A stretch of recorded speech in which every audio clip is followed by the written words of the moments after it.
Now, I have reviewed this movie before, a long time ago in a galaxy far, far away, where I had a very shitty camera and I had no just good microphone, lights, or anything. So don't watch that review ever, because I'll also give that movie a positive review. We're talking about today. This is my official review. This is how I feel about this movie. It is awful.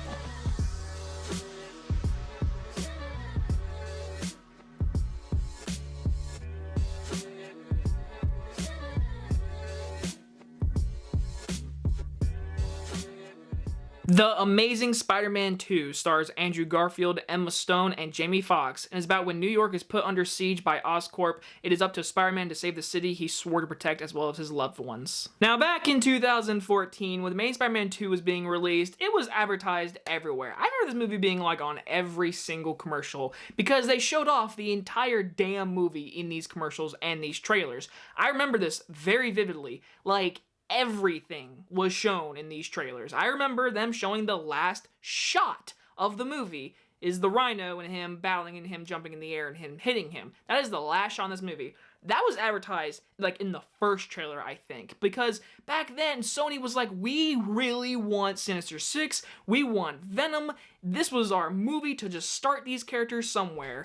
And I think this is a complete mess of a movie. But now I do know people really like this movie, and I respect your opinion. I really do. I am so glad someone really likes this movie, because that means someone enjoys entertainment in the Spider-Man realm, and I love hearing that. Beginning with my little positives, I love his suit. His suit looks awesome, and I'm pretty sure if he shows up in No Way Home, this will be the suit they use, because it looks great. It looks just like the comic books. A+ to this suit. There's no, like, even the big eyelids. I love this suit. Not as much as Sam Raimi's. No. That's amazing. That's perfect. This, very good and very comic, just perfect from the page.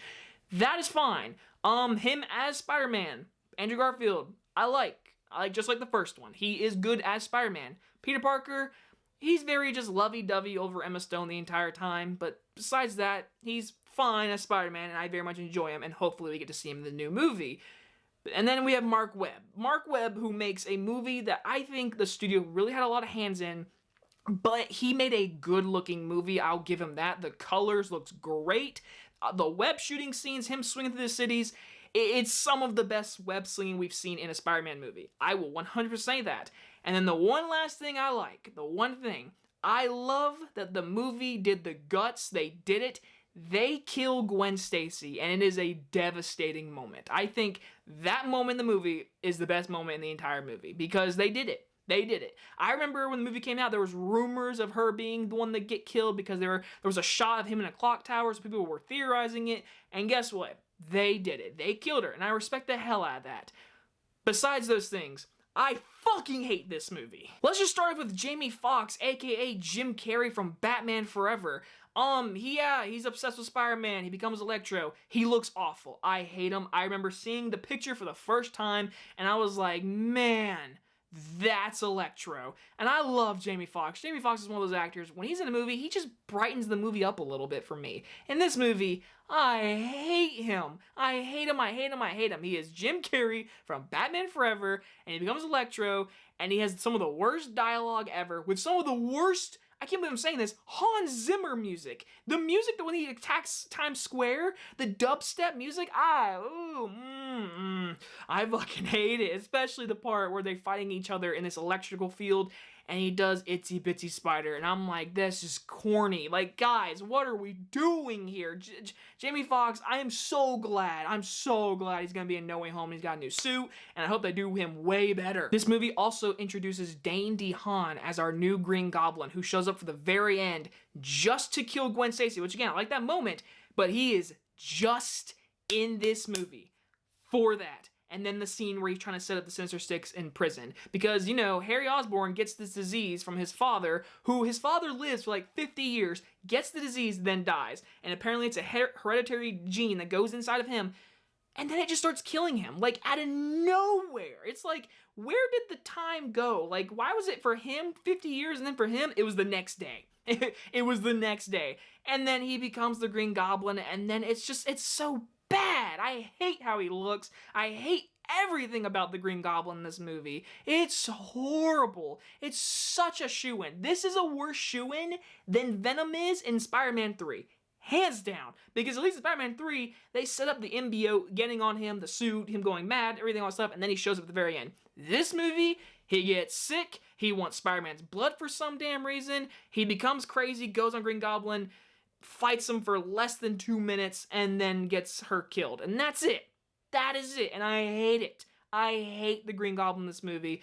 But I will say, Paul Giamatti as the Rhino, what a joke. I mean, like, what a joke. That is a joke of a performance. Paul Giamatti is a fucking great actor. He is horrible. I don't know a word he's saying, and I hate that he has a robot suit at the very end. Oh, that's been shown in the trailers and the posters and the commercials, but he's in it for literally less than 5 minutes. Because Sony was wanting to just introduce him, because Sinister Six, because all this movie is setting up, and there's so much going on, like, literally so much going on, and I hate watching this movie because it's annoying. It's annoying to watch. I don't like watching this movie because the villains are horrible, all this story, there is no story. It's, yeah, bad guys, let's defeat them, Spider-Man, yeah. It's your story that you expect. But there's so much they do. Like, the whole stuff with Gwen Stacy and Peter Parker being all cutesy love stuff. Guys, they were dating in real life. They were just saying action and just recording them. That's not, like, that whole stuff was just ad-libbed. And it's cute, I guess, but it's so, like, for a 2-hour and 20-minute movie, you're trying to set up all this stuff, and you're trying to do this.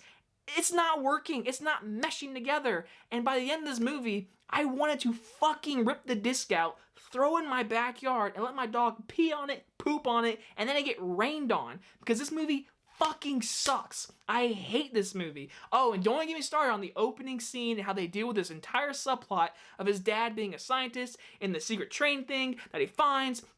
It has nothing to do with nothing. It just finds out he learns about spiders, and then he gets bitten by that spider. That's basically it.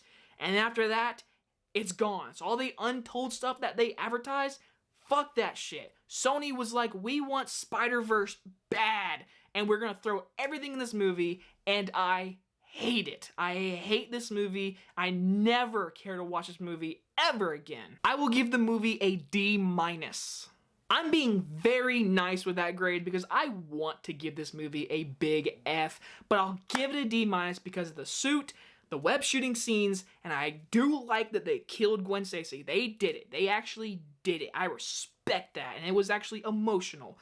Besides that, fuck this movie. If you like this movie, I'm so glad for you. I'm so glad. But besides all of that, I have now reviewed all the Spider-Man movies leading up to, of course, No Way Home, which will be released next week. I'm planning to see it at some point, but I will say this.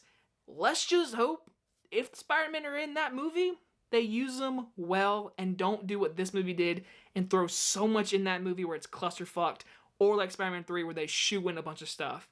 It's going to be a little nerve-wracking, but we will see. And guys, enjoy this review, and I'll see you guys in the next one. Bye-bye, everyone.